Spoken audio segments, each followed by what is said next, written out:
السلام علیکم ورحمۃ اللہ۔ الحمد للہ ان الحمد للہ نحمده ونستعینه ونستغفره ونعوذ باللہ من شرور انفسنا ومن سیئات اعمالنا من يهده الله فلا مضل له ومن يضلل فلا هادي له واشهد ان لا اله الا الله واشهد ان محمدا عبده ورسوله رب اشرح لي صدري ويسر لي امری وحلل عقدۃ من لسانی یفقہوا قولی۔ ہر قسم کی تعریف اور شکر اللہ رب العزت کے لیے لائق اور زیبا ہے، جو ساری کائنات کو تخلیق کرنے والا، ہر مخلوق کی حفاظت کرنے والا اور ہر مخلوق کی ضرورتوں کا پورا کرنے والا ہے۔ ہر قسم کی تعریف اور شکر صرف اور صرف اسی کی ذات بابرکت کے لیے لائق اور زیبا ہے۔ درود و سلام ہو انبیاء اکرام پر، خصوصاً نبی مکرم رحمت للعالمین امام الانبیاء محمد صلی اللہ علیہ وسلم پر۔ اللہم صلی علی محمد وعلی آل محمد کما صلیت علی ابراہیم وعلی آل ابراہیم انکا حمید مجید۔ اللہم بارک علی محمد وعلی آل محمد کما بارکت علی ابراہیم وعلی آل ابراہیم انکا حمید مجید۔ اس مختصر سے درود و سلام کے بعد آج انشاءاللہ تعالی سورہ مائدہ کی آیت نمبر 109 سے کلاس رہے گی۔ اعوذ باللہ من الشیطان الرجیم۔ اے اللہ، ہم تیری پناہ میں آتے ہیں شیطان سے۔ اے اللہ، تو شیطان کے مکر و فریب سے ہمیں بچا لے کہ وہ تیرے دین سے ہمیں دور کر دے، تیرے کلام سے ہمیں دور کر دے۔ اے اللہ، تو ہماری حفاظت فرما شیطان مردود سے۔ بسم اللہ الرحمن الرحیم۔ اللہ کے نام سے جو رحمان اور رحیم ہے۔ اس عظیم کام کو اے خالق اے مالک ہم تیرے نام سے شروع کرتے ہیں۔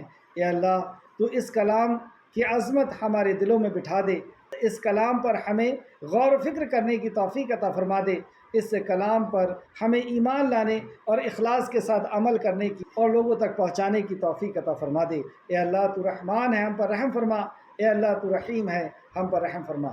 آمین یا رب العالمین۔ لفظی ترجمے کے اوپر غور کریں۔ یوما، جس دن، یجمع، جمع کرے گا، یجمع اللہ، جمع کرے گا اللہ، رسولا، رسول کو، فیقول، پھر وہ کہے گا، ماذا، کیا، اجبتم، جواب دیے گئے تمہیں، یعنی حشر کے میدان میں انبیاء علیہ السلام سے اللہ رب العزت خطاب کرے گا کہ آپ کی دعوت کا آپ کی قوم نے کیا جواب دیا۔ قالوا، وہ کہیں گے، لا علم لنا، نہیں کوئی علم ہمیں، انکا، بے شک تو، انتا، تو ہی ہے، علام الغیوب، خوب جاننے والا غیبوں۔ یہ ادب ہے کہ اللہ تو غیبوں کا جاننے والا ہے، تو بہتر جانتا ہے، ہمیں کچھ علم نہیں، یعنی تیرے سامنے ہمیں کیا علم ہے۔ اذ، جب، قال، فرمائے گا اللہ یا عیسیٰ ابن مریم، اے عیسیٰ ابن مریم، اذکر، یاد کرو، نعمتی، میری نعمت، علیکا، تجھ پر، وعلی والدتیکا، اور تیری والدہ، تجھ پر میری نعمت کو یاد کر اور تیری والدہ۔ اس، جب تائید کی میں نے تیری، بے روح القدس، ساتھ روح القدس کے، یعنی جبرائیل کی، تو کلمو، تو کلام کرتا تھا، الناسا، لوگوں سے، فی المہدی، گہوارے میں، یعنی گود میں، وکہلن، اور ادھیڑ عمر میں، وعز، اور جب، علمتو کا، تعلیم دی میں نے تجھے، کتابہ، کتاب کی، والحکمت، اور حکمت کی، والتوراۃ، اور تورات کی، والانجیل، اور انجیل، وعز، اور جب، تخلقو، تو بناتا تھا، تخلیق کرتا تھا، تخلیق سے، تخلقو، تو بناتا تھا، من الطین، تین سے، مٹی سے، کہیئتی، مانند شکل کی، حیت، طیر، پرندے کی، بے اذنی، میرے اذن سے، یعنی یہ پرندے کے طرح شکل بنانا یہ اللہ کے اذن سے تھا، اللہ کے حکم سے۔ پھر تو پھونک مارتا تھا، فیہا، اس میں، فتکون، پھر وہ ہو جاتا تھا، طیرن، پرندہ، بے اذنی، میرے اذن سے، یعنی مٹی کا پتلا پرندے کی طرح بنا کر کے اس میں جب پھونک مارتا تھا تو وہ اللہ کے اذن سے سچ کا پرندہ بن جاتا تھا، اڑ جاتا تھا۔ وَتُبْرِئُ، اور تو اچھا کر دیتا تھا، اکمہا، پیدائشی اندھے کو، اور برس والے کو، بے اذنی، میرے اذن سے، یہ سب کام اللہ کے اذن سے، اللہ کے حکم سے ہوتے تھے۔ وَإِذْ، اور جب، تخرجو، تو نکالتا تھا، اخراج کرتا تھا، موتا، مردوں کو، بے اذنی، میرے اذن سے، میرے اذن سے مردوں کو نکال لیتا، یعنی ان کو زندہ کرتا تھا۔ وَإِذْ، اور جب، کففتو، روکا میں نے، بنی اسرائیل، بنی اسرائیل کو، ان کا، تجھ سے، اذ، جب، لایا تو نے اس کے پاس، بالبینات، واضح نشان، وقال، تو کہا، الذین، انہوں نے، جنہوں نے، کفروا، کفر کی، منہم، ان میں سے، ان، اگر، نہیں ہے، ان، نہیں ہے، ھذا، یہ، الا مگر سحر جادو، سحر مبین کھلا ہوا۔ تو نبی کے معجزے کو انہوں نے جادو کہا اور نبی کو جادو، اور یہ ہر انبیاء کے ساتھ جنہوں نے کفر کی۔ وَإِذْ اور جب وحی کی میں نے الی الحواریین طرف حواریوں کے، یعنی عیسیٰ علیہ السلام کی پیروی کرنے والوں کی، ان یہ کہ آمنو ایمان لاؤ، بھی ساتھ مجھ پر، و برسولی اور میرے رسول پر، یعنی اللہ نے ان پہ الہام کیا۔ وحی یہاں وحی سے مراد الہام ہے، الہام کیا کہ اللہ پر اور عیسیٰ پر ایمان لاؤ۔ قالو انہوں نے کہا آمنا ایمان لائے ہم، وشہد اور گواہ رہے، بے اننا بے شک ہم مسلمون مسلمان ہیں۔ اس جب قالا کہا حواریوں نے یا عیسیٰ ابن مریم، اے عیسیٰ ابن مریم، حل کیا یستطیع استطاعت رکھتا ہے ربو کا رب تیرا، ان کے ینزلہ وہ نازل کرے علینا ہم پر مائدہ ایک دسترخوان، من السماء آسمان سے، قالا اس نے کہا ڈرو تقوی اختیار کرو اللہ سے، ان اگر کنتم ہو تم مؤمنین تم ایمان لانے والے، تو اس بات سے ڈرو کہ اللہ اگر دسترخوان نازل فرما دے کھانے کا آسمان سے اور تم نے تکذیب کی تو تمہارا کیا حال ہوگا۔ قالو انہوں نے کہا نزلا نریدو، قالو انہوں نے کہا نریدو ہم چاہتے ہیں، ان کے نقولا ہم کھائیں، منہا اس سے، یعنی ہمیں کھانے کی حاجت ہے اور ہم اس سے کھا لیں،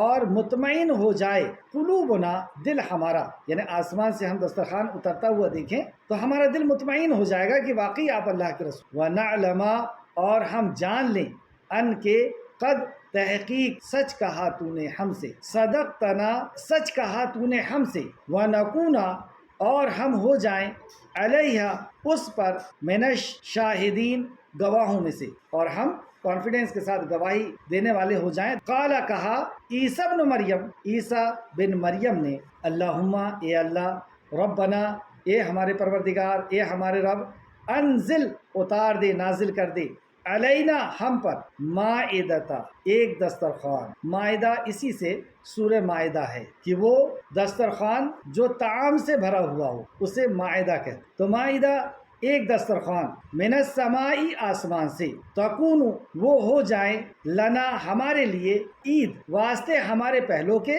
و آخرین اور ہمارے پچھلوں کے، یعنی دسترخوان اتار دے اور یہ ہمارے اور پچھلوں کے لیے عید کا دن بن جائے گا، خوشی کا دن بن جائے گا، و آیاتن اور نشانی، منہا تیرے طرف سے۔ تو آیات کا میننگ کہیں نشانی بھی ہوتا ہے، معجزات ہوتے ہیں، اور کہیں قرآن کی آیت بھی، تو یہاں پہ آیت سے مراد ایک نشانی ہو جائے، من کا تیرے طرف سے، ورزقنا اور رزق دے ہمیں، ورزقنا اور رزق دے ہمیں، وانت اور تو خیر بہتر ہے، رازقین سب سے زیادہ رزق، خیر الرازقین بہتر ہے سب سے دینے والوں سے، سب دینے والوں سے تو بہتر رزق کا دینے والا ہے۔ آیت تفسیر کی طرف، آیت نمبر 109، یہ وہ حشر کے میدان کا واقعہ ہے جب اللہ رب العزت ساری انسانیت کو ایک میدان میں اور ساری مخلوق کو ایک میدان میں حاضر کرے۔ اس دن نفسا نفسی کا عالم ہوگا، سورج ایک میل پہ ہوگا، وہ رب جس نے آج ہزاروں کی میل پر سورج کو منتخب کیا ہے، انتخاب کیا رکھا ہے، وہی رب ایک طے کرے گا کہ ایک میل پہ سورج ہو، کیا گرمی کا عالم ہوگا، اور جہنم چیختے اور پکارتے ہوئے وہاں حاضر کی جائے گی، ہر کوئی کانپ اٹھے گا۔ اس دن اللہ سبحانہ وتعالیٰ انسانوں کو بھی اپنے سامنے حاضر کرے گا، اور انبیاء علیہ السلام بھی حاضر کیے جائیں گے، اور انبیاء علیہ السلام سے جو سوال ہوگا اس کا ذکر اللہ سبحانہ تعالیٰ نے یہاں کیا، یوم اس دن، یجمع اللہ الرسول، اس دن کو یاد کرو جب اللہ رسولوں کو جمع کرے گا۔ رسولوں کو جمع کرنے کے تعلق سے سورہ اعراف آیت نمبر 6 میں بھی اللہ نے فرمایا، تو جن لوگوں کے طرف پیغمبر بھیجے گئے ہیں ہم ان سے بھی ضرور پوچھ گچھ کریں گے، اور پیغمبروں سے بھی ضرور پوچھیں گے، یعنی امتوں سے بھی پوچھیں گے کہ کیا تمہارے پاس کوئی پیغام پہنچانے والا آیا، اور انبیاء سے بھی پوچھیں گے کہ آپ کے پیغام کا انہوں نے کیا جواب۔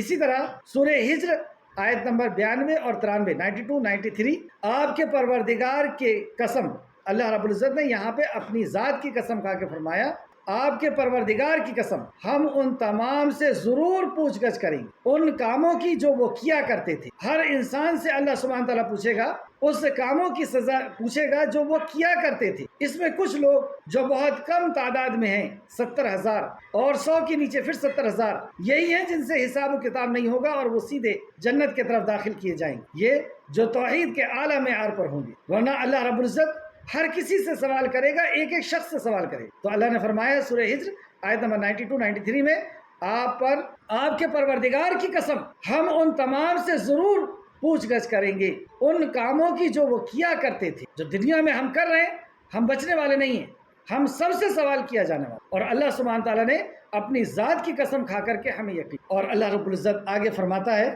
فَيَقُولُ مَاذَا أُجِبْتُمْ، پھر ان سے کہے گا تمہیں کیا جواب دیا گیا، مطلب رسولوں سے سوال کرے گا اللہ سبحانہ تعالیٰ۔ جیسے اللہ نے فرمایا اس دن کو یاد کرو جب اللہ رسولوں کو جمع کرے گا، پھر ان سے کہے گا تمہیں کیا جواب دیا گیا، یعنی جب تم نے دعوت توحید پیش کی، جب تم نے آخرت کا اعلان کیا، آخرت کی خبر دی، جب تم نے رسالت کی خبر دی، جب تم نے پیغام کو میرے پہنچایا، تو امت نے کیا جواب دیا؟ تو رسول کہیں گے قالوا لا علم لنا، تو وہ کہیں گے کہ لا علم لنا، ہمیں کوئی اس کا علم نہیں، انک انت العلام الغیوب، بے شک تو ہی غیبوں کی باتوں کو خوب جاننے والا ہے۔ تو انبیاء علیہ السلام ایسا کیوں کہیں گے قالوا لا علم لنا کہ ہمیں تو کوئی علم نہیں؟ جواب تفسیر ابن کثیر جلد نمبر 2 صفحہ نمبر 419، امام مجاہد رحمۃ اللہ علیہ، امام حسن بصری رحمۃ اللہ علیہ سے نمبر 1 جواب، یہ رب العالمین، یہ رب تعالیٰ کے جلال کے ساتھ گفتگو میں ادب کا ایک انداز ہے، یہ اللہ ذوالجلال سے گفتگو کا ادب ہے اور یہ ادب کا انداز ہے۔ خالق کائنات جو علام الغیوب ہے، جو غیب کا جاننے والا ہے، وہ پوچھ رہا ہے، تو اللہ رب العزت تو بہتر جاننے والا ہے، کیونکہ کس کے دل میں کیا ہے اس کو بھی تو جاننے والا ہے، اور ہمارے سامنے اور ہمارے بعد انہوں نے کیا کیا اس کا بھی تو جاننے والا ہے۔ ایک جواب۔ دوسرا، امام مجاہد رحمۃ اللہ علیہ، امام حسن بصری رحمۃ اللہ علیہ سے فرماتے ہیں کہ وہ اس دن کی ہولناکی کی وجہ سے یہ جواب دیں گے۔ دوسرا جواب کیا ہے کہ اس دن کی ہولناکی کی وجہ سے انبیاء علیہ السلام بھی یہ جواب دیں گے، یہ خالق کائنات تو بہتر جاننا۔ تیسرا، علی بن ابو طلحہ نے ابن عباس رضی اللہ عنہ سے اس آیت کے بارے میں بیان کیا ہے کہ انبیاء کرام اللہ تعالیٰ کے جناب میں عرض کریں گے کہ ہمیں تو صرف وہی علم ہے جسے آپ ہم سے زیادہ بہتر جانتے ہیں۔ ہمیں تو کیا کہیں گے، وہ عرض کریں گے کہ ہمیں تو صرف وہی علم ہے جسے آپ ہم سے زیادہ بہتر جانتے ہیں۔ اللہ رب العزت تو ہی بہتر جاننے والا ہے، تو عالم الغیب ہے۔ یہ ایک ادب کا ایک انداز ہوگا جو انبیاء علیہ السلام کہیں۔ انبیاء علیہ السلام سے یہ خطاب جاری ہے، اور عیسیٰ علیہ السلام جو بنی اسرائیل کے طرف رسول بنا کر کے بھیجے گئے، اور نبی کریم صلی اللہ علیہ وسلم سے 570 سال پہلے آپ بنی اسرائیل کے اوپر بنائے گئے۔ تو اللہ سبحانہ تعالیٰ نے فرمایا، اب خطاب عیسیٰ علیہ السلام سے، آیت نمبر 110، جب اللہ کہے گا اے عیسیٰ ابن مریم تو خود پر اور اپنی ماں پر میری نعمت یاد کر۔ اب یہاں سے غور کرنے والی بات، عیسیٰ علیہ السلام سے پہلے نعمتوں کا ذکر کیا جا رہا ہے کہ میری نعمتوں کو اے عیسیٰ یاد کر، اور ان نعمتوں کے اندر کس نعمت کا ذکر پہلے آ رہا ہے اور بعد میں کن نعمتوں کا؟ ایسے معجزات عیسیٰ علیہ السلام کو عطا کیے گئے کہ وہ مٹی سے پرندہ بنا کر کے اڑا دے، وہ مادر ذات ماں کے پیٹ سے پیدا ہوئے اندھے کو ٹھیک کر دیں، اور وہ مردے کو قبر سے نکال دیں۔ اتنے بڑے معجزات سے زیادہ انعام نعمت عیسیٰ علیہ السلام کے اوپر کیا تھی، اس کا ذکر پہلے اللہ سبحانہ تعالیٰ نے کیا، بڑی نعمت کا ذکر پہلے۔ ایک قابل غور بات یہ،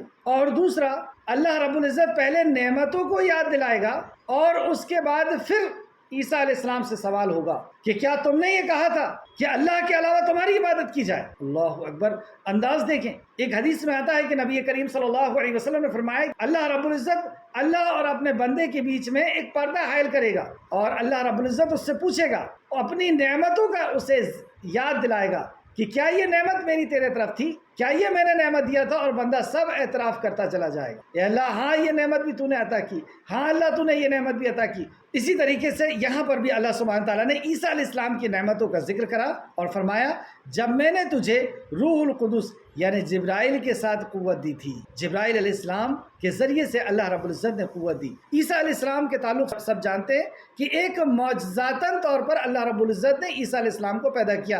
عیسیٰ علیہ السلام کی پیدائش خود ایک معجزہ ہے کہ انہیں اللہ رب العزت نے بغیر باپ کے پیدا کیا. اور مریم علیہ السلام کی پاک دامنی اللہ رب العزت نے خود نازل فرمائی. جس کی پاک دامنی کا ذکر خود اللہ رب العزت کرے.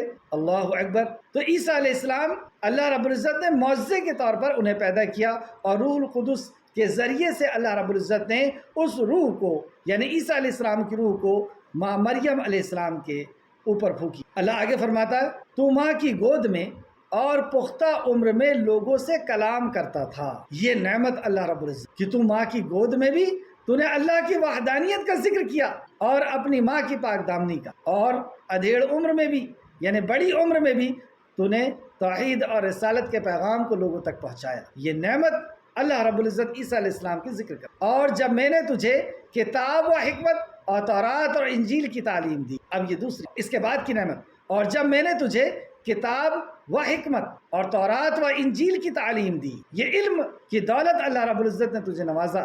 اور کیسا علم کہ دو آسمانی کتابوں کا علم, تورات کا بھی اور زبور کا بھی, اور حکمت بھی اللہ رب العزت نے عطا فرمائی. یہ علم کے بعد ملنے والی بڑی نعمت ہے کہ اللہ رب العزت حکمت عطا فرمائی. اور جب تو میرے حکم سے یعنی یہ کام بھی اللہ کے حکم سے ہوتا تھا کہ میرے حکم سے گارے سے یعنی مٹی جو سنی ہوئی ملی ہوئی ہوتی ہے گارے, اس کو گارا کہتے ہیں, گارے سے پرندے کی شکل بناتا تھا. پرندے کی شکل کی طرح ایک پرندہ بناتا تھا اللہ کے حکم سے. پھر تو اس میں پھونک مارتا تھا تو وہ میرے حکم سے پرندہ بن جاتا تھا. اسے معجزہ کہتے ہیں جو دماغ کو عاجز کر دے. معجزہ اس سے یعنی ایسی خرق عادت چیز جو ناممکن ہے, لیکن اللہ سبحانہ و تعالیٰ کے لیے کوئی چیز ناممکن نہیں. اور یہ معجزات انبیاء علیہ السلام کے ہاتھ میں ہوتے, لیکن انبیاء اس پر قادر نہیں ہیں کہ انبیاء جو چاہیں وہ معجزہ دکھا دیں. یہ معجزے کا حکم بھی اللہ کی طرف سے تھا کہ ایسا پرندہ بناؤ گارے سے, اور اللہ نے حکم دیا کہ تو پرندہ بن جا, اور وہ بن کر کے اڑ جاتا. یہ معجزہ کیوں دیا گیا؟ تاکہ لوگ یقین کر لیں کہ یہ واقعی اللہ سبحانہ و تعالیٰ کے رسول ہیں. یہ معجزہ دینے کا یہ وجہ تھا. اور انبیاء علیہ السلام کو بے شمار معجزے دیے جاتے تھے. رسول اللہ صلی اللہ علیہ وسلم کو بھی بے شمار معجزے دیے گئے. اس میں سے ایک معجزہ جو عظیم الشان معجزہ تھا, جس کے تعلق سے آپ صلی اللہ علیہ وسلم نے فرمایا کہ ہر انبیاء کا معجزہ اس وقت تک رہتا تھا. مجھے جو معجزے دیے گئے اس میں سے جو قرآن ہے یہ قیامت تک آنے والے دور تک باقی رہے گا. تو یہ بھی ایک معجزہ ہے کہ جب انسان اس کو پڑھتا ہے تو اس کا دماغ عاجز ہو جاتا ہے, نرتر ہو جاتا ہے, اور ان کا دماغ اس بات کو قبول کرتا ہے کہ یہ انسان کا کلام نہیں ہو سکتا. جیسے ایسا معجزہ کوئی دیکھے کہ ایک پرندہ مٹی کا بنایا گیا ایک پتلا, اور اس کو اللہ کے حکم سے سچا بنا کر کے اسے اڑا دیا جائے, تو انسان کا دماغ عاجز ہو جائے گا کہ واقعی یہ اللہ کے رسول ہیں. اسی طریقے سے جب قرآن پر کوئی غور و فکر کرتا ہے اس کا دماغ عاجز ہو جاتا ہے, اور وہ یہ چیخ اٹھتا ہے کہ واقعی یہ انسان کا کلام نہیں ہو سکتا, یہ واقعی ساری کائنات کے خالق اور مالک کا کلام ہے. تو عیسیٰ علیہ السلام کو اللہ سبحانہ تعالیٰ نے اس معجزے کا ذکر کیا, اور یہ معجزہ اللہ کی طرف سے ہوتا ہے. اسی طریقے سے جو اللہ رب العزت کے مقرب بندے ہوتے ہیں یعنی ایمان والے ہوتے ہیں, اللہ ان کے ہاتھ سے جب چاہتا ہے لوگوں کے سامنے اسی طرح خرق عادت چیز کو پیش کرتا ہے جسے کرامت کہتے ہیں. دوسرے معجزے کا اللہ نے ذکر کیا, اور تو پیدائشی اندھوں کو اور کوڑ والوں کو میرے حکم سے تندرست کر دیتا تھا. تو عیسیٰ علیہ السلام جو ماں کے پیٹ سے اندھا پیدا ہوا ہے وہ ٹھیک نہیں ہوتا ہے. آج کا میڈیکل سائنس بھی اس کو ٹھیک نہیں کر پاتا جو ماں کے پیٹ سے اندھا پیدا ہوا, لیکن عیسیٰ علیہ السلام اس کے اوپر ہاتھ پھیرتے تھے اور کوڑی کے اوپر ہاتھ پھیرتے تھے اور وہ ٹھیک ہو جاتا تھا. ایسے معجزے یعنی میڈیکل سائنس کا معجزہ جو اللہ رب العزت نے دیا تھا, اصل میں ہر دور میں انبیاء علیہ السلام کو اس دور میں جو چیز عروج پہ ہوتی تھی اس کا معجزہ اللہ رب العزت دیتا تھا. جیسے موسیٰ علیہ السلام کے دور میں عروج پہ تھا جادو, تو اللہ رب العزت نے اس کا توڑ آپ کے عصا میں دیا, آپ کی لاٹھی میں دیا, کہ سارے جادو کو اس نے نگل لیا. اور عیسیٰ علیہ السلام کا دور طب کا دور تھا یعنی میڈیکل کا دور تھا, اور اللہ رب العزت نے اس دور میں یہ جتنا بھی ان کا میڈیکل عروج پہ تھا، میڈیکل سائنس، اس کا جواب اللہ رب العزت نے عیسیٰ علیہ السلام کے ہاتھ میں رکھ دیا کہ جس چیز کا عروج ہے، جس چیز پر انہیں مہارت ہے، وہ اسی کے ذریعے سے جان لے کہ یہ انسان کے ہاتھ سے نہیں ہو سکتا۔ جادوگر یہ جان لے کہ یہ جادو نہیں ہو سکتا، اور میڈیکل سائنس میں عبور حاصل رکھنے والے، علم حاصل کرنے والے، علم رکھنے والے یہ جان لے کہ یہ کسی ڈاکٹر کی کرامت نہیں ہو سکتی۔ کوئی ڈاکٹر پتھر کے یا مٹی کے بنے ہوئی چیز میں روح نہیں پھونک سکتا، اسے سچا نہیں بنا سکتا، اور ماں کے پیٹ سے اور کوڑی کو کوئی ٹھیک نہیں کر سکتا۔ اور نبی کریم صلی اللہ علیہ وسلم کا دور، قیامت تک کا دور اگر آپ غور کریں تو ہر چیز کا عروج ہے۔ اس وقت کلام کا عروج تھا، یعنی لینگویج کا، انہیں عربی پہ بہت زیادہ کمانڈ تھی، اور جو عربی نہیں جانتا تھا اس کو وہ اجمی کہتے تھے، یعنی گونگا، کیونکہ عربی کے اندر وہ سارے لفظ ہیں جو دل کے احساس کو بیان کر سکیں، اور دوسری لینگویج میں وہ لفظ نہیں ہوتے کہ اپنے دل کی ہر بات کو انسان بیان کر سکے، اس لیے اس کو اجمی کہتے تھے، یعنی گونگا ہے، اسے بات کرنا کہاں آتا ہے، اس کے بات کے لیے تو لفظ ہی نہیں ہے اس کے پاس۔ تو اللہ سبحانہ وتعالیٰ نے ایسے عربی لینگویج کے اوپر عبور رکھنے والے کے سامنے قرآن مقدس کو عربی زبان میں نازل فرما دیا، اور انہیں حیران کر دیا، انہیں عاجز کر دیا، اور قیامت تک اب اور دوسرے علوم کا جو ہے عروج ہوگا، جیسے سائنس آج بہت عروج پر ہے، میڈیکل سائنس ہو یا اسپیس فلکیات کا سائنس ہو، اور بھی دوسرے، ہر سوال کا جواب اللہ رب العزت نے قرآن مقدس کے اندر رکھ دیا۔ اور آگے دوسرے ذکر کیا، اور جب تو مردہ کو میرے حکم سے نکالتا تھا، مردہ کو میرے حکم سے نکالتا، تفسیر ابن کثیر فرماتے ہیں صفحہ نمبر 420 کے اندر کہ یہ مردوں کو یعنی قبر کے اندر سے نکال لیتے تھے۔ اللہ اکبر، یہ معجزہ یہ صرف اور صرف اللہ رب العزت کر سکتا۔ اور جب میں نے تجھے بنی اسرائیل سے بچایا، کب بچایا؟ جب بنی اسرائیل کو آپ نے توحید کی دعوت دی تو بنی اسرائیل نے مل کر کے، یعنی یہودیوں نے مل کر کے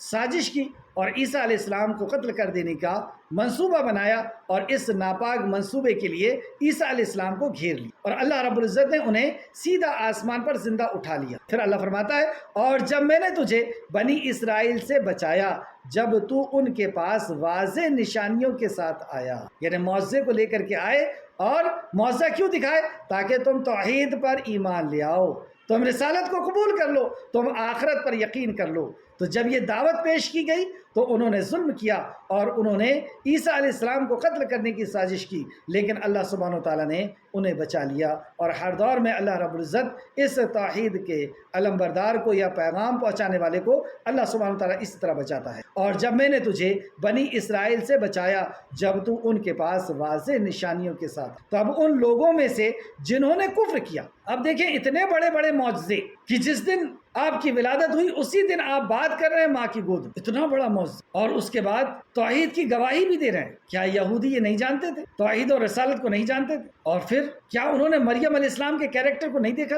مریم کے والد عمران کو کیا وہ نہیں جانتے تھے؟ ایسے گھرانے اور ایسے گھر میں پرورش پانے والی خاتون کو کیا وہ نہیں جانتے؟ وہ اچھی طرح جان رہے تھے، سمجھ رہے تھے۔ اور پھر ایسے بڑے بڑے معجزے، ایسے معجزے اور بھی ہم پیچھے پڑھ کر کے آ چکے ہیں سورہ آل عمران کے اندر، بے شمار معجزے آپ دکھا رہے ہیں، لیکن اس کے بعد جنہوں نے کفر کیا، جنہوں نے انکار کیا، تو پتہ یہ چلا کہ معجزات کو دیکھ کر کے ایمان آ جائے یہ ضروری۔ نبی مکرم صلی اللہ علیہ وسلم نے بھی معجزات دکھا، لیکن جو قدردان ہوتا ہے اللہ رب العزت اسے ہی ایمان عطا کرتا، اسے ہی ہدایت عطا کرتا۔ معجزات کو دیکھ کر کے سبھی ایمان لالے ضروری نہیں، جو اللہ رب العزت کے نزدیک جو واقعی قدردان ہوتا ہے ہدایت کا، اللہ اسے ہدایت فرماتا ہے۔ تو یہاں پہ دیکھیں، تب ان لوگوں میں سے جنہوں نے کفر کیا انہوں نے کہا یہ تو کھلا جادو کے سوا کچھ نہیں، یعنی عیسیٰ علیہ السلام کے معجزات کو انہوں نے جادو کہہ دیا اور نبی کو، عیسیٰ علیہ السلام کو جادوگر کہہ دیا۔ یہ ہر دور میں انبیاء علیہ السلام کے ساتھ ہوا ہے کہ جنہوں نے کفر کیا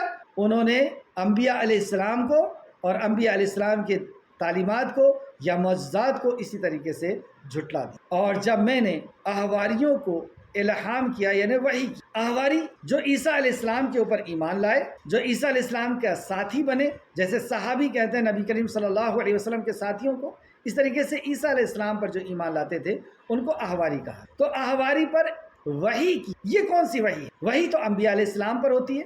تو وحی کی دو قسم، ایک وحی کسے کہتے ہیں پہلے تو یہ سمجھیں، خفیہ اشارہ، اسے وحی کہتے ہیں۔ اور خفیہ اشارے دو قسم کے ہوتے ہیں، ایک شرعی جو انبیاء علیہ السلام کے اوپر ہوا کرتے، جبرائیل علیہ السلام آ کر کے یا خواب کی شکل میں جو خفیہ اشارہ ہو اللہ رب العزت کا، وہ وحی ہے، اس کی کئی قسم۔ اور دوسرا وحی، اسے الہام کہتے ہیں، القا کہتے ہیں، جس کا اگزامپل ہمیں قرآن کے اندر ملتا ہے، جیسے کہ اللہ رب العزت نے سورہ قصص آیت نمبر 7 کے اندر فرمایا، اور ہم نے موسیٰ کی ماں کے طرف الہام کیا، وحی کیا، یہاں پر بھی لفظ وحی، تو یہاں وحی سے مراد الہام ہے، یعنی دل میں بات کا ڈال دینا، یہ اللہ کی طرف۔ تو سبحان اللہ، عیسیٰ علیہ السلام کو اللہ رب العزت نے احواری بھی اپنے طرف سے دی، ان کے دل میں القا کیا یا الہام کیا۔ اسی طریقے سے سورہ نحل میں بھی ہم کو ملتا ہے، سورہ نحل آیت نمبر 68 69، اور آپ کے پروردگار نے شہد کی مکھی کو الہام کیا وحی کہ پہاڑوں میں گھر بنا، اور ان میں جن پر لوگ بیلے چڑھاتے ہیں، پہلے پہاڑ کا حکم دیا، پھر اس سے نیچی چیز کا، اور ہر قسم کے پھلوں سے کھا اور اپنے پروردگار کے ہموار شدہ راستے پر چل۔ اس آیت کریمہ میں بھی وحی کا لفظ الہام کے معنی میں استعمال ہوا ہے۔ امام حسن بصری رحمۃ اللہ علیہ فرماتے ہیں، اللہ تعالیٰ نے احواریوں کو الہام کیا، ان کے دلوں میں بات کو ڈالی، ان کے دلوں میں بات کو ڈالی۔ تفسیر ابن کثیر جلد نمبر 2 صفحہ نمبر 422، مصباح المنیر۔ آیت میں واپس آئیں، آیت نمبر 111، اور جب میں نے احواریوں کو الہام کیا کہ تو مجھ پر اور میرے رسول پر ایمان لا، تب انہوں نے کہا ہم ایمان لائے ہیں، اور تو گواہ رہ کہ بے شک ہم فرما برداروں میں سے ہیں، مسلمون، بے شک ہم مسلم ہیں۔ ابراہیم علیہ السلام کے واقعے میں بھی ہم نے پڑھا کہ ہم مسلم ہیں اور ہم بھی مسلم ہیں۔ آیت نمبر 112، اور جب احواریوں نے کہا اے عیسیٰ ابن مریم، کیا تیرا رب یہ طاقت رکھتا ہے کہ ہم پر آسمان سے ایک دسترخوان نازل کرے؟ احواریوں کو اس وقت کھانے کی بھی ضرورت تھی، اور اس دسترخوان کی اور بھی وجوہات انہوں نے بتائے کہ اگر یہ دسترخوان آسمان سے آ جائے گا تو ہماری کھانے کی ضرورت بھی پوری ہو جائے گی، اور انہوں نے جواب دیا، لیکن عیسیٰ علیہ السلام نے جواب دیا تم اللہ سے ڈرو اگر تم مومن ہو۔ یعنی جب اللہ رب العزت مطالبے پر معجزہ نازل کرتا ہے، معجزہ دکھاتا ہے، اور قوم نہیں مانتی تو پھر وہ اللہ کے گرفت میں آ سکتے۔ جیسے جب مکہ کے لوگوں نے رسول اللہ صلی اللہ علیہ وسلم سے معجزے کا التجا کی، معجزہ مانگا، تو اللہ رب العزت نے یہ وحی نازل فرمائی کہ معجزہ تو نازل ہو جائے گا، اور اگر یہ نہیں مانے تو پھر یہ عذاب کے مستحق ہو جائے۔ تو نبی مکرم صلی اللہ علیہ وسلم نے کہا کہ اے اللہ انہیں معجزہ مت دے۔ تو جب معجزہ مطالبے پر آتا ہے اور قوم اس پر عاجز نہیں ہوتی، ایمان نہیں لاتی، تو اللہ رب العزت ان کی اس قوم کے اوپر عذاب نازل کرتا ہے۔ جیسے ایک قوم نے کہا کہ اس بڑی چٹان میں سے ایک اونٹنی نکلنا چاہیے جو پریگننٹ ہو، اور وہ بھی 9 ماہ پریگننٹ۔ اللہ رب العزت نے اسی چٹان کو پھاڑ کر کے ایک اونٹنی نکال دیا جو پریگننٹ۔ لیکن بعد میں اس قوم نے سازشیں کی، اور اس کے جو شرکش شخص تھا اس نے اسے مارا۔ جبرائیل علیہ السلام نے ایک چیخ ماری اور ان کی زندگی کے چراغ بجھ کر کے۔ تو معجزہ جب آتا ہے اور قوم نہیں مانتی ہے تو اللہ رب العزت اس قوم کے اوپر عذاب نازل کر سکتا۔ تو یہاں پہ عیسیٰ علیہ السلام نے کہا کہ اللہ سے ڈرو، معجزے کا مطالبہ کرتے، تو وہ بولے، آیت نمبر 113، وہ بولے ہم یہ چاہتے ہیں کہ ہم اس میں سے کھائیں، مطلب ہمیں کھانے کی ضرورت ہے اور ہم یہ چاہتے ہیں کہ اس میں سے کھائیں، وجہ نمبر 1۔ دوسرا، اور ہمارے دل کو تسلی ہو جائے، یعنی آسمان سے اترتا ہوا جب ہم دسترخوان دیکھیں گے تو ہمارا دل مطمئن، ایمان والا اور عین الیقین ہو جائے۔ تیسری وجہ بتاتے ہیں، اور ہم یہ جان لیں کہ تو نے ہم سے سچ کہا ہے، یعنی ہم اس پر ایمان لا لیں گے، ہمیں علم ہو جائے گا، اور رسالت کے اس علم کے یقین کے ساتھ ہم پھر لوگوں تک اور پھر اس کے بعد کہتے ہیں چوتھی وجہ، اور ہم اس پر گواہی دینے والوں میں سے ہو جائیں گے۔ پھر کانفیڈنس کے ساتھ، یقین کے ساتھ، عین الیقین کے ساتھ ہم دعوت کا کام کریں گے۔ یہ اللہ کی طرف سے ہمارے لیے، ہمارے دل کے لیے دلیل ہو جائے۔ اس بات کو سن کر کے عیسیٰ علیہ السلام نے اللہ کی بارگاہ میں دعا فرمائی۔ عیسیٰ ابن مریم نے کہا اے ہمارے رب، ہم پر آسمان سے دسترخوان نازل، مائدہ نازل، یعنی مائدہ اس خوان کو کہتے ہیں جس میں طعام ہو، جس میں کھانا ہو، اور یہ آسمان سے اللہ کی طرف سے مانگا جا رہا ہے عیسیٰ علیہ السلام کے ذریعے سے، اور مطالبہ احواریوں کا۔ عیسیٰ ابن مریم نے کہا اے اللہ ہمارے رب، ہم پر آسمان سے دسترخوان نازل فرما کہ وہ ہمارے پہلوں اور ہمارے بعد والوں کے لیے عید بن جائے، یعنی ہمارے لیے یہ خوشی کا دن ہو جائے گا۔ اے پروردگار، تو ہم پر دسترخوان نازل فرما دے، تو ہمارے لیے خوان نازل فرما دے جس میں تو ہمارے لیے کھانا اتار، اور وہ تیرے طرف سے خاص نشانی ہوگی، اور وہ تیرے طرف سے میری نبوت کی، میری رسالت کی خاص نشانی ہوگی اے پروردگار، اور تو ہمیں رزق دے، اور تو بہترین رزق دینے والا ہے، تو ہی بہترین رزق دینے والا ہے۔ تو اللہ رب العزت سے جب عیسیٰ علیہ السلام نے یہ دعا فرمائی تو اللہ سبحانہ و تعالیٰ نے ان کے اوپر دسترخوان نازل کیا، اور وہ دسترخوان میں 7 مچھلی اور 7 روٹیاں تھیں۔ اللہ رب العزت نے ان کے اوپر یہ دسترخوان نازل کیا تھا۔ اور اس تعلق سے تفسیر ابن کثیر فرماتے ہیں، تفسیر ابن کثیر جلد نمبر 2 صفحہ نمبر 422 423، تو ان سے یہ کہا گیا اللہ رب العزت نے ان کے لیے دسترخوان نازل کیا جس میں 7 مچھلیاں اور 7 روٹیاں تھیں، لیکن ان لوگوں نے جلد بازی، کچھ لوگوں نے کہ یہ کہیں ختم نہ ہو جائے، اور اس کو جلدی جلدی نکال لیا اس میں سے، تو اللہ رب العزت نے اسے ختم کر دیا۔ تو اللہ رب العزت نے اس دسترخوان کی اس برکت کو ختم کر دیا، ورنہ ان کے لیے یہ دسترخوان نازل ہو چکا تھا، مطلب یہ اسے کھاتے رہتے، ہمیشہ کے لیے کھاتے رہتے، لیکن اسے ان لوگوں نے یوں سمجھا اور اس کو جلدی سے ختم۔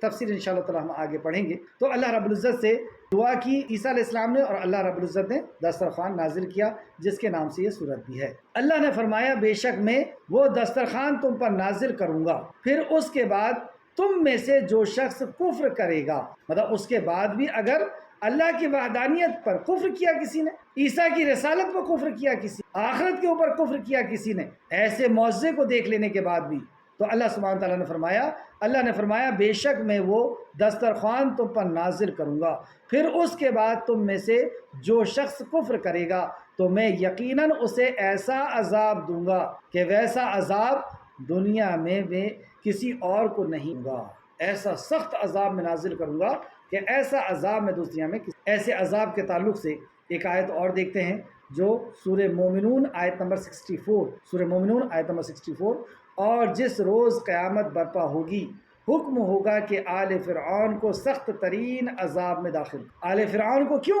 کیونکہ انہوں نے ایسے معجزات کو دیکھ لینے کے بعد مانگے معجزے اور دیا اللہ رب العزت نے، لیکن نہیں مانا، تو اللہ نے فرمایا انہیں سخت ترین عذاب دو۔ اور اسی طریقے سے سورہ نساء آیت نمبر 145، پھر کچھ شک نہیں کہ منافق لوگ دوزخ کے سب سے نچلے درجے میں قیامت تک آنے والے نبی کریم صلی اللہ علیہ وسلم کی امتیوں میں سے جنہوں نے نفاق اختیار کیا، منافقت کی، ان کے لیے اللہ نے سورہ نساء آیت نمبر 145 میں فرمایا کچھ شک نہیں کہ منافق لوگ دوزخ کے سب سے نچلے حصے میں۔ ابن جریر نے حضرت عبداللہ بن عمر رضی اللہ عنہ کی روایت کو بیان کیا ہے کہ روز قیامت سب سے سخت عذاب میں 3 قسم کے لوگ مبتلا ہوں گے۔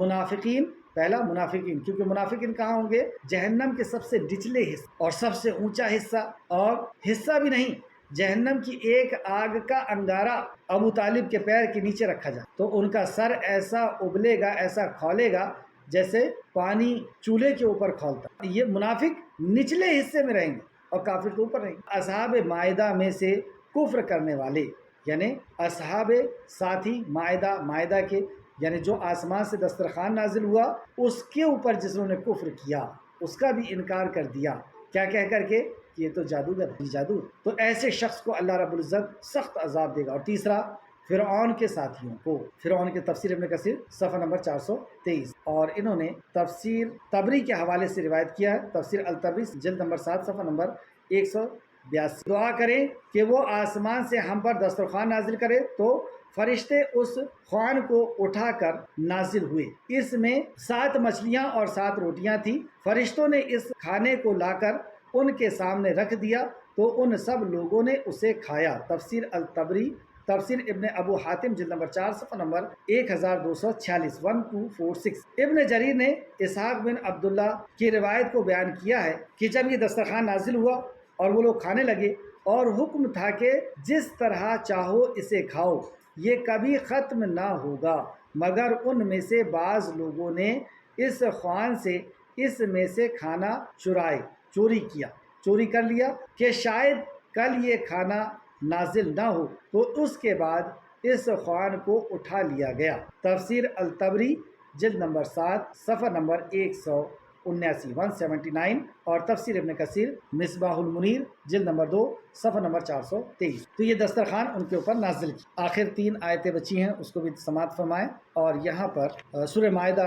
کا اختتام ہوگا۔ آیت نمبر 116، اور جب اللہ نے کہا اے عیسیٰ ابن مریم، اب دیکھیں یہاں تک اللہ رب العزت نے عیسیٰ علیہ السلام کے اوپر کی ہوئی نعمتوں کا ذکر کیا کہ اللہ نے انہیں معجزاتاً طور پر پیدا کیا، مریم علیہ السلام کی پاک دامنی آپ کی زبان سے کہلوائی، روح القدس سے آپ کو قوت عطا فرمائی، جب آپ نے دعوت و تبلیغ کا کام کیا اور یہودیوں نے آپ کو ستایا تو اللہ رب العزت کی اسپیشل مدد رہی اور بڑے بڑے معجزات، ان سب کے اقرار کے بعد اللہ رب العزت اب بات کرتا ہے عیسیٰ علیہ السلام سے، اور حشر کا میدان ہے، آیت نمبر 116۔ اور جب اللہ کہے گا اے عیسیٰ ابن مریم، کیا تو نے لوگوں سے کہا تھا کہ مجھے اور میری ماں کو اللہ کے سوا معبود بنا لو؟ کیا تم نے ایسا کہا؟ انداز دیکھیں آپ، تو وہ کہیں گے تو پاک ہے اے پروردگار۔ وہ اعلان برات کریں گے اپنی قوم کا، عیسائیوں کا، اور یہ عیسائیوں کے لیے سخت سرزنش، ڈانٹ ڈپٹ۔ اور جب اللہ کہے گا اے عیسیٰ ابن مریم،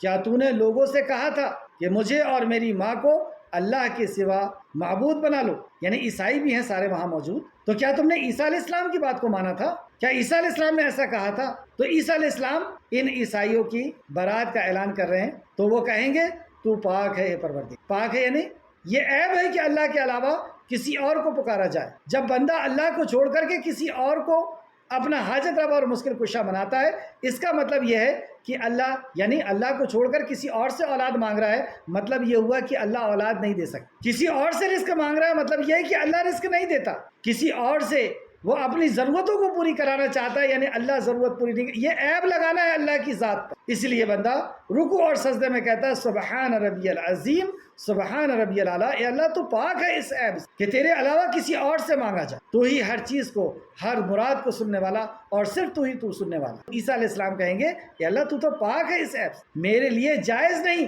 کہ میں وہ بات کہوں جس کا مجھے حق نہیں۔ سبحان اللہ۔ عیسیٰ علیہ السلام اللہ کے نبی، اور وہ یہ کہہ رہے ہیں کہ مجھے اس کا حق نہیں ہے کہ مجھے حاجت روا اور مشکل کشا بنایا جائے۔ جب عیسیٰ علیہ السلام یہ کہہ رہے ہیں جو وقت کے نبی ہے، تو ولیوں اور پیروں کی پھر کیا وقت؟ کیا وہ اس لائق ہو جائیں گی کہ ان کی عبادت کی جائے یا ان سے مانگا جائے؟ تو میرے لیے جائز نہیں کہ میں وہ بات کہوں جس کا مجھے حق نہیں۔ یہ کسی کو حق نہیں ہے، حق اللہ علی العبید، یہ اللہ کا حق ہے کہ اس کی عبادت۔ اگر میں نے یہ بات کہی ہو تو یقیناً تو اسے جانتا ہے میرے پروردگار۔ انداز دیکھیں آپ اللہ رب العزت سے بات کرنے کا، اگر میں نے یہ بات کہی ہے تو یقیناً تو جانتا ہے میرے پروردگار، تو اسے بھی جانتا ہے جو میرے سینے میں ہے، میرے دل میں ہے، اور میں اسے نہیں جانتا جو کچھ تیرے نفس میں ہے۔ تو کچھ جانتا ہے اے اللہ، میں اسے نہیں جانتا، بے شک تو ہی سب سے بڑھ کر غیب جاننے والا ہے، تو ہی سارے غیبوں کو جاننے والا ہے۔ تفسیر اس آیت کی 424 صفحہ نمبر۔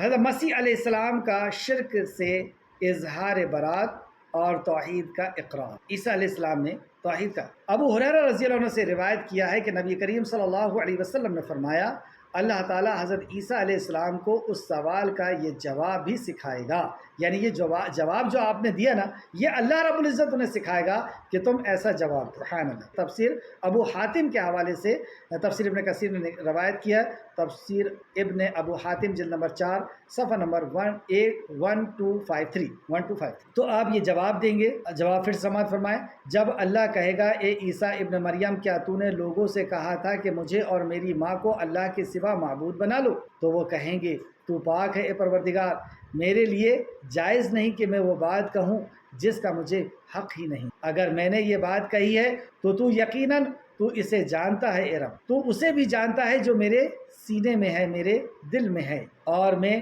اسے نہیں جانتا جو کچھ تیرے نفس میں ہے، بے شک تو ہی سب سے بڑھ کر غیب کو جاننے۔ آیت نمبر 117۔ میں نے ان سے کچھ نہیں کہا تھا، اب عیسیٰ علیہ السلام آگے اور کہہ رہے ہیں میں نے ان سے کچھ نہیں کہا تھا سوائے اس کے جس کا تو نے مجھے حکم دیا تھا۔ میں نے ان سے کیا کہا؟ میں نے صرف ان سے اتنا کہا تھا جتنا تو نے مجھے حکم دیا تھا۔ کیا حکم دیا تھا اللہ رب العزت نے؟ کیا بنی اسرائیل کو حکم دینا تھا عیسیٰ علیہ السلام نے؟ عیسیٰ علیہ السلام کون سے حکم کو پہنچانے کے لیے آئے تھے؟ اللہ سبحانہ تعالیٰ نے فرمایا یہ کہ تم اللہ کی عبادت کرو جو میرا اور تمہارا رب ہے۔ میں نے، یعنی عیسیٰ علیہ السلام نے اپنی بندے ہونے کا اقرار بھی کر لیا کہ میرا بھی رب وہی ہے اور تمہارا بھی رب وہی ہے، اور تم رب کی عبادت کرو، یعنی توحید کے پیغام کو لے کر کے آئے، توحید کی دعوت کو لے کر کے آئے تھے، اور جو توحید کی دعوت دے، کیا وہ ایسا ہو سکتا ہے کہ جو اپنی عبادت وہ تو توحید کا مطلب یہ ہے کہ سارے مخلوق سے اپنے دل کو، اپنے ناطے کو کاٹ کر کے ایک خالق سے جوڑ لینا۔ لا الہ، کوئی الہ نہیں، الا اللہ، مگر اللہ، یہ کہ تم اللہ کی عبادت کرو۔ تو عیسیٰ علیہ السلام نے کیا دعوت پیش کی تھی، اور سارے انبیاء کی یہی دعوت تھی، ان اعبدوا اللہ واجتنبوا الطاغوت، کہ تم اللہ کی عبادت کرو جو میرا اور تمہارا رب ہے، اور میں ان پر نگران تھا جب تک میں ان میں تھا، جب تک میں ان میں رہا، جب تک میں نے اس کی نگرانی کی، پھر جب تو نے مجھے اٹھا لیا تو ہی ان پر نگران۔ یعنی جب عیسیٰ علیہ السلام اٹھا لیے گئے، اب ان کو ان کی قوم کی خبر نہیں، نبی کی بات ہو رہی، اور تو ہر چیز پر نگران ہے، شاہد ہے، تو سب چیز کا جاننے والا۔ اسی طرح ایک حدیث بھی دیکھیں، حضرت ابن عباس رضی اللہ عنہ کی روایت کو بیان کیا ہے کہ رسول اللہ صلی اللہ علیہ وسلم واعظ و نصیحت کرنے کے لیے کھڑے ہوئے تو آپ نے فرمایا، واعظ و نصیحت کرنے کے لیے کھڑے ہوئے تو آپ نے فرمایا، اے لوگو، بے شک تم سب اللہ تعالیٰ کے بارگاہ میں ننگے پاؤں، برہنہ جسم اور غیر مختون حالت میں اکٹھے کیے جاؤ گے۔ اے لوگو، بے شک تم سب اللہ کی بات، تم سب یعنی میں اور آپ کا بھی ذکر ہو رہا ہے، تم سب اللہ کی بارگاہ میں ننگے پاؤں، برہنہ جسم، بغیر کپڑے کے اور غیر مختون حالت میں اکٹھا کیے جاؤ، یعنی جس طرح تم پیدا ہوئے ہو ویسے اکٹھا کیے جاؤ گے، جس طرح ہم نے، اللہ فرماتا ہے، جس طرح ہم نے پہلے پیدا کیا تھا اسی طرح دوبارہ پیدا کرے گا۔ اللہ نے جیسا پیدا کیا تھا ویسا۔ اور بے شک روز قیامت سب سے پہلے حضرت ابراہیم علیہ السلام کو لباس پہنایا جائے گا۔ اللہ اپنے خلیل کو لباس۔ خبردار، آگاہ رہو کہ میری امت کے کچھ آدمیوں کو لایا جائے گا تو انہیں بائیں طرف کر دیا جائے گا، مطلب ایک ٹیم آ رہی ہوگی تو اللہ کے نبی کی طرف حوض کوثر کے پاس، تو فرشتے ان کو بائیں طرف کر دیں۔ میں کہوں گا، مطلب نبی مکرم کہہ رہے ہیں، میں کہوں گا کہ یہ میرے ساتھی ہیں، یعنی یہ تو میری امت ہے۔ کیسے پہچان لیا؟ وضو کے نشان چمک رہے تھے، تو رسول اللہ کہتے ہیں انہیں آنے دو، یہ تو میری امت ہے۔ مجھے جواب دیا جائے گا کہ آپ کو معلوم نہیں کہ انہوں نے آپ کے بعد کیا کیا نئی باتوں کو ایجاد کیا۔ جب آپ اس دنیا سے رخصت ہو گئے تو آپ کے بعد آپ کو نہیں پتا انہوں نے آپ کے دین میں کیا کیا نئی نئی چیزیں نکالی تھی، یعنی بدعات اختیار کی تھی، نئی نئی چیزیں نکالی جو نبی نے نہیں کہا وہ کیا تھا انہوں نے دین کے نام پہ ثواب کی نیت سے۔ پھر اللہ کے نبی فرماتے ہیں تو میں بھی اسی طرح کہوں گا جس طرح عبد صالح حضرت عیسیٰ علیہ السلام جواب دیں گے، یعنی جس طرح عیسیٰ علیہ السلام دیں گے کہ اے اللہ تو تو پاک ہے، میں تو نہیں جانتا، میں جب تک ان میں تھا، جب تک ان کو جانتا تھا، اب تو جانتا ہے، ایسا ہی میں بھی جواب دوں گا۔ اور جب تک میں ان میں رہا، کیا جواب دیں گے وہ بھی بتایا، اور جب تک میں ان میں رہا ان کے حالات کی خبر رکھتا رہا، اور جب تو نے مجھے فوت کر لیا تو ان کی نگران تھا اور تو ہر چیز کو خبر رکھتا تھا۔ تو عیسیٰ علیہ السلام کی طرح نبی کریم صلی اللہ علیہ وسلم ان بدعاتیوں کو، جنہوں نے دین کے اندر نئی نئی چیزوں کو دین کے نام پر ثواب کی نیت سے نئی نئی نکالی تھی، تو اللہ کے نبی کہیں گے کہ میں اسی طرح جواب دوں گا جس طرح عیسیٰ علیہ السلام جواب دیں گے، اور جب تک میں ان میں رہا تو ان کی حالت کو خبر رکھتا رہا، اور تو نے مجھے جب فوت کر لیا تو ہی ان کا نگران تھا اور ہر چیز پر تو خبر رکھنے والا تھا۔ اگر تو ان کو عذاب دے تو یہ تیرے بندے ہیں، اور اگر تو بخش دے تو مہربان، یعنی اللہ رب العزت کی دنیا حکم اللہ کا، اللہ اگر معاف کر دے تو معاف کر دے، عذاب دے تو عذاب دے، یہ تیرے بندے ہیں۔ بے شک تو غالب ہے، اللہ سے کوئی پوچھنے والا نہیں، بے شک تو غالب ہے اور بڑی حکمت والا ہے۔ مجھے جواب دیا جائے گا، اب سنیں آپ، تو مجھے جواب دیا جائے گا کس کے طرف سے؟ اللہ سبحانہ تعالیٰ کی طرف۔ تو مجھے جواب دیا جائے گا کہ جب سے تم نے ان کو چھوڑا ہے یہ اپنے ایڑیوں پر پیچھے ہی پلٹتے رہے، مطلب تمہارے دین سے یہ پیچھے ہی سرکتے رہے، انہوں نے نئی نئی چیزیں ایجاد کی، یہ آپ کے دین کو انہوں نے کمپلیٹ نہیں سمجھا، آپ کے دین کو انہوں نے مکمل نہیں سمجھا، اور اس کے اندر انہوں نے نئی نئی چیزیں ایجاد کرتے رہے۔ یہ متفق علیہ روایت ہے، امام بخاری اور مسلم دونوں نے روایت کیا ہے، بخاری شریف حدیث نمبر 4625 اور مسلم شریف حدیث نمبر 2860۔ آگے آیت دیکھیں، آیت نمبر 117، میں نے ان سے کچھ نہیں کہا تھا سوائے اس کے جس کا تو نے مجھے حکم دیا تھا، یہ کہ تم اللہ کی عبادت کرو جو میرا اور تمہارا رب ہے، اور میں ان پر نگران تھا جب تک میں ان میں رہا، پھر جب تو نے مجھے اٹھا لیا تو ہی ان پر نگران تھا، اور تو ہر چیز پر شاہد ہے، ہر چیز کا نگران ہے۔ اس سے ایک مسئلہ یہ بھی پتہ چلا کہ جب انبیاء چلے گئے اور امت کی انہیں خبر نہیں کہ وہ کس حال میں ہیں، کیا کہہ رہے ہیں، کون سی دعائیں مانگ رہے ہیں، تو پھر انبیاء سے نیچے ہی درجہ ہوتا ہے ان کے بعد۔ اگر ایک ایک آیت ہمیں توحید کی گواہی دے، ایک ایک آیت توحید کی دعوت۔ آیت نمبر 118، اگر تو انہیں عذاب دے، یہ آیت رسول مکرم صلی اللہ علیہ وسلم ایک رات بھر پڑھتے، اگر تو انہیں عذاب دے تو بے شک وہ تیرے بندے ہیں، اور اگر تو انہیں بخش دے تو بے شک تو ہی غالب اور بڑی حکمت۔ کیسی محبت تھی رسول مکرم صلی اللہ علیہ وسلم کو اپنی امت سے کہ آپ نے اس آیت کو رات بھر اللہ رب العزت کی بارگاہ میں دہراتے رہے۔ راوی حضرت ابو ذر رضی اللہ عنہ ہیں کہ حضور صلی اللہ علیہ وسلم ایک مرتبہ ساری رات صبح تک اسی آیت کریمہ کو بار بار پڑھتے رہے اپنی امت کے لیے۔ سبحان اللہ۔ نسائی حدیث نمبر 1011، اور یہ صحیح حدیث ہے۔ سنن نسائی حدیث نمبر 360 میں بھی دیکھ سکتے ہیں۔ سنن ابن ماجہ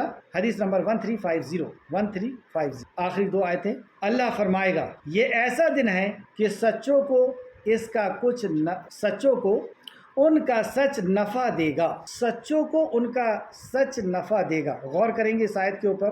اللہ فرمائے گا یہ ایسا دن ہے کہ سچوں کو ان کا سچ نفع دے گا۔ یہ کون سا سچ ہے جو اتنی نعمتیں عطا کر رہا ہے؟ ان کے لیے ایسے باغات ہیں جن کے نیچے نہریں ہیں، یعنی جنت کا وعدہ۔ یہ کون سا سچ ہے جو جنت عطا کرنے والا ہے؟ وہ ان میں ہمیشہ رہیں گے، خالدین فیہا، ہمیشہ اس جنت میں رہیں گے۔ رضی اللہ عنہم ورضوا عنہ، سبحان اللہ۔ اور یہ اعلان اللہ کی طرف سے کہ اللہ ان سے راضی اور وہ اللہ سے راضی۔ یہ کون سا سچ ہے؟ اور یہ بہت بڑی کامیابی ہے، اور اللہ فرماتا ہے ذالک الفوز العظیم، یہ بہت بڑی کامیابی۔ تو یہ سچ کون سا ہے؟ تفسیر ابن کثیر جلد نمبر 2 صفحہ نمبر 427۔ ضحاک نے حضرت ابن عباس رضی اللہ عنہ کی روایت کیا ہے کہ آج صرف مومنین کو ان کی توحید ہی فائدہ دے گی۔ یہاں سچ سے مراد کیا ہے؟ توحید۔ آج وہ دن ہے کہ راست بازوں کو ان کی راست بازی فائدہ دے گی۔ یہ آیت کا ترجمہ ہے، اور اس کی تفسیر میں تفسیر ابن کثیر فرماتے ہیں کہ ضحاک نے، یہ مفسر ہیں، حضرت ابن عباس رضی اللہ عنہ، مفسر قرآن ہے، صحابی ہیں، سے روایت کیا ہے کہ آج صرف موحدین، موحد کس کو کہتے ہیں؟ توحید پرست۔ جیسے شرک کرنے والے کو مشرک کہتے ہیں، تو توحید پرست کو موحد کہتے ہیں۔ تو موحد کو ان کی توحید ہی فائدہ دے گی۔ یہ ہے وہ سچ، یہ ہے وہ راست بازی۔ اس کی تفسیر سورہ توبہ آیت نمبر 72 میں بھی ہم لوگ پڑھنے والے ہیں، وہاں پر اس کا اور خلاصہ ہوگا۔ تو آیت کو پھر سے سماعت فرمائیں کہ یہ توحید ایک ایسی نعمت ہے کہ جس کے بنا پر اللہ سبحانہ وتعالیٰ جنت کا وعدہ کرتا ہے، اور وہ جنت جو خالدین فیہا رہے، ہمیشہ رہے گی۔ اور ایسے لوگوں سے اللہ نے کہا رضی اللہ عنہ ورضوا عنہ، کہ اللہ ان سے راضی ہو گیا اور وہ اللہ سے راضی ہو گئے۔ ذالک الفوز العظیم، اور یہ بہت بڑی کام۔ آسمانوں اور زمین کی آیت نمبر 120، اور یہ آج کی کلاس کی اور سورہ مائدہ کی آخری آیت۔ آسمانوں اور زمین اور جو کچھ ان کے درمیان ہے، اس کی بادشاہی اللہ ہی کے لیے ہے، اور وہ ہر چیز پر خوب قادر۔ آخر میں اللہ سبحانہ تعالیٰ نے یہ دو صفات اپنی بیان فرمائی، آسمانوں اور زمین اور جو کچھ ان کے درمیان، ہر ذرے کے اوپر، ہر مخلوق کے، اسی کی بادشاہی، جو چاہے جب چاہے جیسا چاہے اپنا فیصلہ، اور اللہ ہی کے لیے ہے، اور وہ ہر چیز کو خوب قادر ہے۔ اللہ ہر چیز پر قادر، جو چاہے وہ فیصلہ۔ آخر میں اللہ رب العزت سے دعا ہے کہ اے خالق کے مالک، جو کچھ بھی ہم نے پڑھا اس پہ ہمیں مزید غور و فکر کرنے کی تو توفیق عطا فرما۔ جب تک ہمیں زندہ رکھ، ایمان، اخلاص اور عمل صالح کے ساتھ ہمیں زندہ رکھ، ہمارا خاتمہ بالخیر فرما، اور نیکوکاروں کے ساتھ ہمارا شمار فرما دے۔ آمین یا رب العالمین۔ السلام علیکم ورحمۃ اللہ وبرکاتہ۔